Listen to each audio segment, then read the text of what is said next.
तो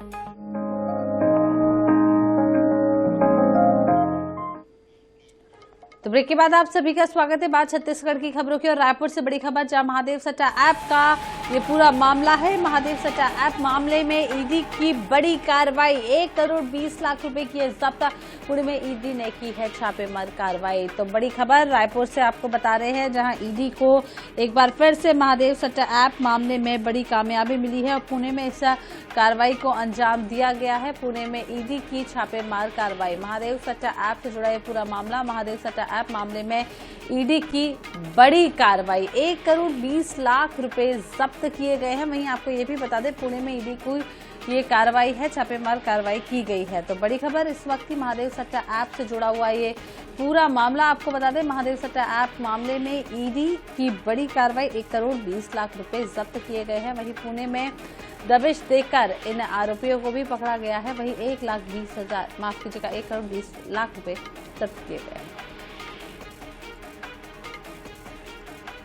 महादेव सट्टा ऐप मामले में ईडी की बड़ी कार्रवाई, 1 करोड़ 20 लाख रुपए जब्त किए गए हैं। पुणे में ईडी ने छापेमार कार्रवाई की है।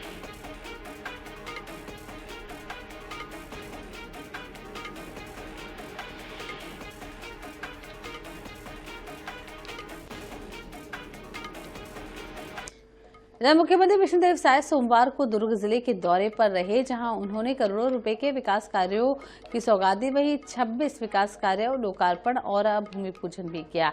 और कार्यक्रम को संबोधित करते हुए सीएम साय ने केंद्र की मोदी सरकार की जमकर तारीफ की। साथ ही धर्मांतरण को लेकर मुख्यमंत्री ने कहा है कि भारत देश एक धर्मनिरपेक्ष देश है। कोई व्यक्ति किसी भी धर्म का को अपनाए, कोई आपत्ति नहीं, लेकिन गरीबी, अशिक्षा और प्रलोभन देकर या बहला फुसलाकर किसी का धर्म परिवर्तन कराया जाता है, यह गलत बात है और ये बर्दाश्त नहीं की जाएगी। वहीं उन्होंने महतारी बंधन योजना को लेकर कहा है कि जिन्होंने अब तक फॉर्म नहीं भरे होंगे, उनके लिए आगे भी फॉर्म भरे जा सकते हैं।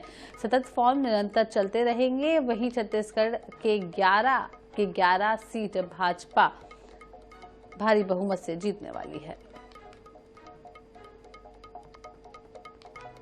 स्वामी विवेकानंद यूनिवर्सिटी, ये दोनों के लिए बड़ा सौभाग्य का विषय है कि आज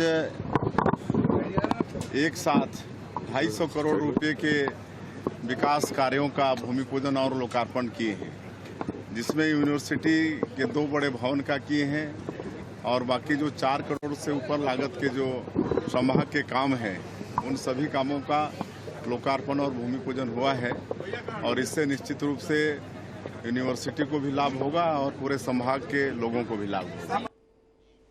तो मुख्यमंत्री विष्णुदेव साय सोमवार को राजिम दौरे पर रहे, जहां पर राजिम कल्प कुंभ मेले में वो शामिल हुए। इस दौरान कथावाचक पंडित प्रदीप मिश्रा भी मौजूद रहे। शाम को राजिम में त्रिवेणी संगम के तट पर गंगा आरती हुई। इस दौरान बड़ी संख्या में लोग भी शामिल हुए।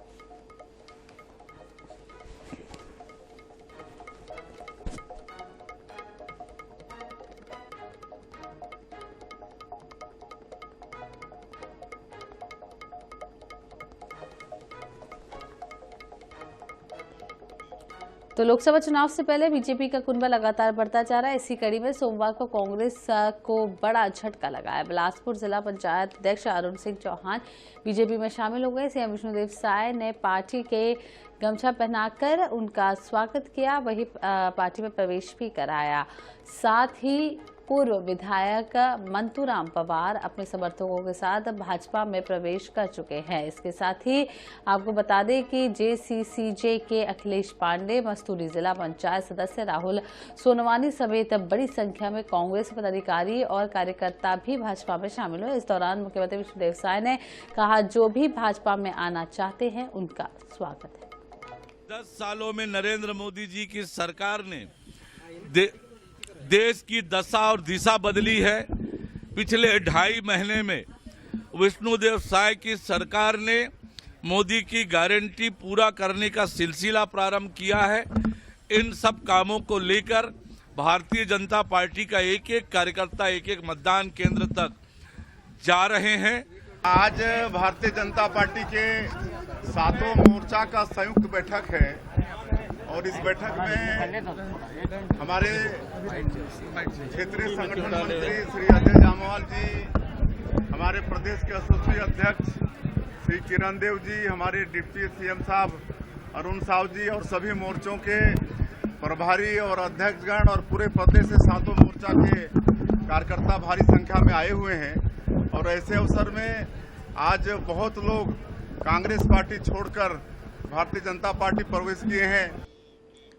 तो अगली खबर मनेंद्रगढ़ से, जहां मधुमक्खियों ने छात्रों पर किया हमला और वार्षिक उत्सव ने हमला कर दिया। आपको बता दें छात्र छात्राओं ने भागकर अपनी जान बचाई है। स्वास्थ्य मंत्री भी कार्यक्रम में मौजूद रहे और शासकीय निहारी महाविद्यालय चिन्मरी का ये पूरा मामला बताया जा रहा है। तो स्वास्थ्य मंत्री भी कार्यक्रम में मौजूद थे। बड़ी खबर इस वक्त की आपको बता रहे, जहां मधुमक्खियों ने एक कार्यक्रम के दौरान हमला कर दिया, वहीं छात्र छात्राओं ने बड़ी मुश्किल से अपनी जान बचाई और मौके से भागे हैं। और वार्षिक उत्सव कार्यक्रम के दौरान ये पूरा हमला मधुमक्खियों ने किया, छात्रों ने भागकर अपनी जान बचाई। तो स्वास्थ्य मंत्री भी वहां पर कार्यक्रम में मौजूद थे। आपको बता दें कि और आप देख सकते हैं धुआं कर और मधुमक्खियों को भगाने का प्रयास किया जा रहा है और मधुमक्खियों ने छात्रों पर हमला किया।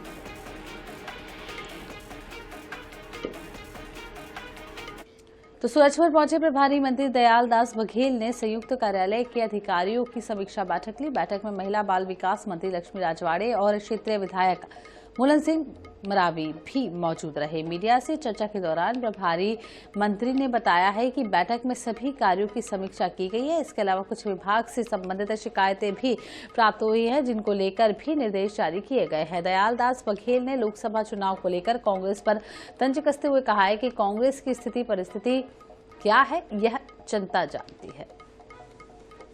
क्या है, आज सूरजपुर जिला के प्रभारी मंत्री होने के नाते कलेक्ट्रेट में बैठक लिया गया है और यहाँ के पूरा जिला के संबंध में विस्तार पूर्वक जानकारी लिया गया है।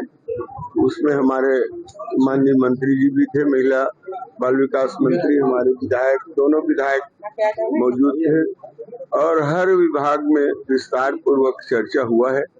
जिस विभाग के संबंध में कुछ शिकायत मिला था उसका निराकरण के लिए भी आदेश जारी किया गया है।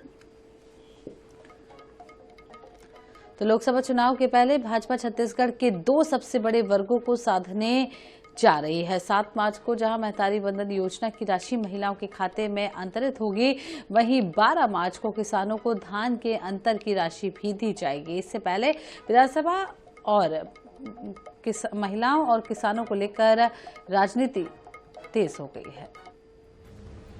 छत्तीसगढ़ में 70 लाख से ज्यादा महिलाओं ने महतारी वंदन योजना का लाभ लेने के लिए फॉर्म भरा है, जबकि प्रदेश के 26 लाख से ज्यादा किसानों ने अपना धान बेचा है।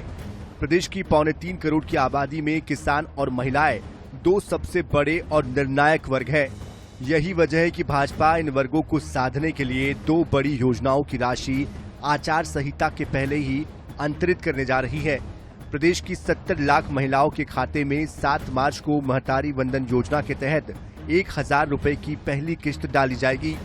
वहीं 12 मार्च को 26 लाख किसानों के खाते में धान के बोनस की अंतर की राशि 13,000 करोड़ की राशि अंतरित की जाएगी। भाजपा को भरोसा है कि किसान और महिलाएं एक बार फिर पार्टी के लिए लोकसभा चुनाव में गेम चेंजर साबित होंगे। यही वजह है कि अब इसे लेकर जमकर सियासत भी हो रही है। ये तो धोखा है किसानों के साथ कि आप तो बोले थे कि आप नगद देंगे और पंचायतों में देंगे। धान बिक रहा है तो 4 फरवरी तक समाप्त हो गया था। उसके बाद अब 1 महीना हो गया और किसानों को पैसा नहीं मिला है। वो तो उसी समय मिलना था। महतारी वंदना में भी ये है कि आप दिसंबर में आप सप्लीमेंट्री जो बजट प्रस्तुत किए उसमें उसका उल्लेख है, उसमें राशि दी गई और दिसंबर बीत गया, जनवरी, फरवरी, अभी मार्च है, उसमें आप देंगे तो 3-3 महीने आप विलम्ब किए। मोदी जी की गारंटी है और मोदी जी की गारंटी को धरातल पर लाने के लिए हमारे प्रदेश के मुख्यमंत्री माननीय विष्णुदेव साय जी ने पूरी व्यवस्था कर ली है। भूपेश बघेल जैसा कोई धोखा नहीं है महतारियों को, हमारे बहनों को महतारी वंदन योजना का लाभ पूरा भी 8 मार्च को, और जो किसानों को डिफरेंस राशि है वो 12 मार्च को मिल रही। कहीं किसी के साथ कोई धोखा नहीं है। भाजपा जो कहती है वो करती है। लोकसभा चुनाव के पहले भाजपा सरकार दो सबसे बड़े वर्गों को साधने में बड़ा दांव चलने जा रही है। अगर संख्या के लिहाज से देखा जाए तो लाभार्थियों का आंकड़ा 1 करोड़ से भी ज्यादा होगा। ऐसे में लोकसभा में इसका कितना असर होता है, ये देखना दिलचस्प होगा। रायपुर से INS 24/7 के लिए गौरव शर्मा की रिपोर्ट।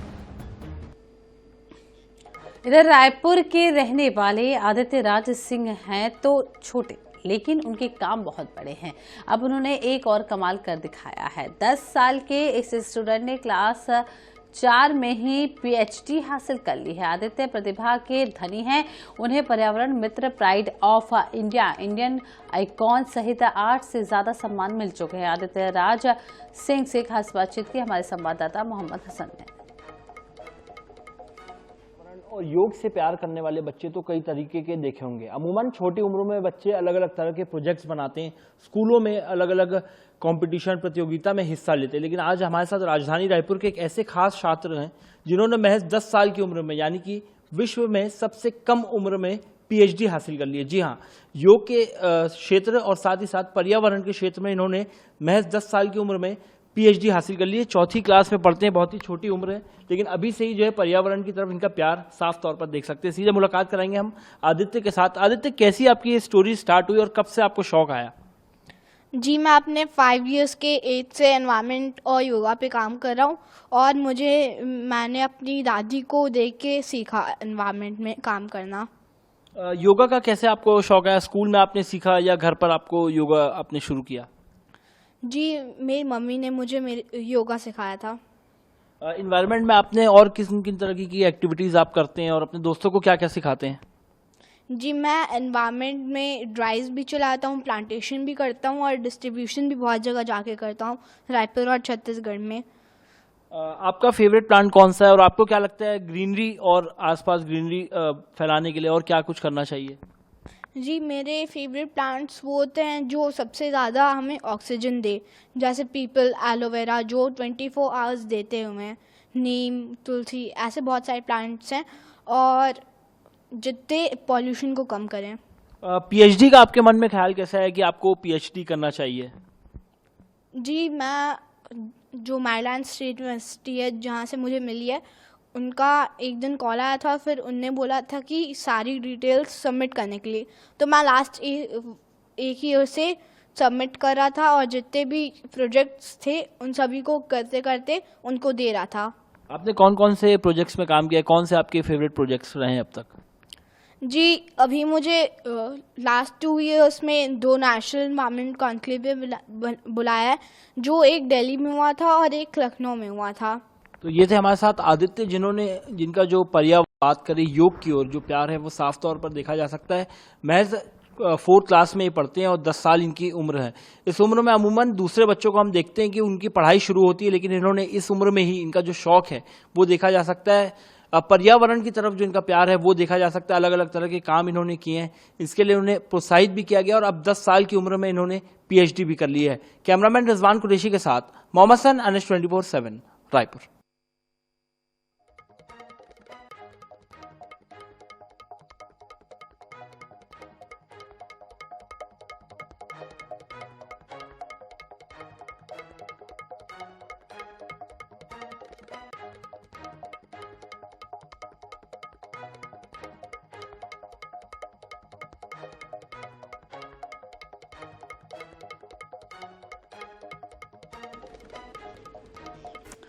तो छत्तीसगढ़ में महतारी वंदन योजना की राशि अब 7 मार्च को जारी की जाएगी। राजधानी रायपुर के साइंस कॉलेज मैदान में मुख्य कार्यक्रम का आयोजन किया जाएगा।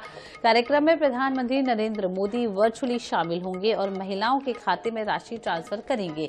इससे पहले महिला दिवस के मौके पर 8 मार्च को यह कार्यक्रम होने वाला था, लेकिन अब इसमें बदलाव किया गया है और अब 7 मार्च को ये किया जाएगा। बता दें कि योजना के लिए प्रदेश भर से अंतरिम तिथि तक 70,26,352 आवेदन प्राप्त हुए थे और दावा के बाद विभाग ने 70,14,581 को सही पाया, जबकि 11,771 आवेदन रिजेक्ट हुए हैं। प्रदेश भर में रायपुर से सबसे अधिक 5,35,885 आवेदन जमा किए गए हैं, जिसमें से 430 निरस्त हुए हैं और सबसे अधिक बालोद 907 आवेदन निरस्त हुए हैं।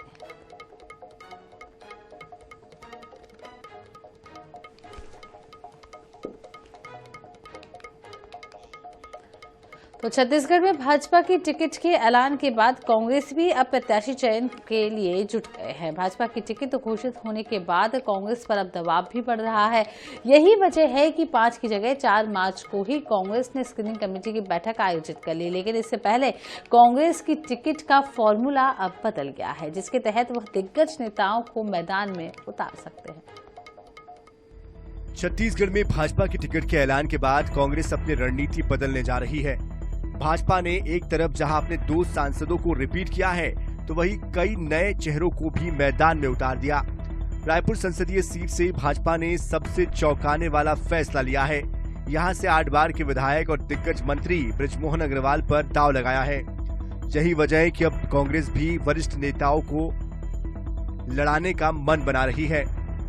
माना जा रहा है कि कांग्रेस पूर्व मुख्यमंत्री भूपेश बघेल को राजनांदगांव से लड़ा सकती है। इसी तरह दुर्ग से ताम्रध्वज साहू, जांजगीर चांपा से शिव डहरिया, रायगढ़ से अमरजीत भगत, सरगुजा से प्रेमसाय सिंह टेकाम, कांकेर से अनिला भीड़िया या मोहन मरकाम को मैदान में उतारने पर मंथन कर रही है।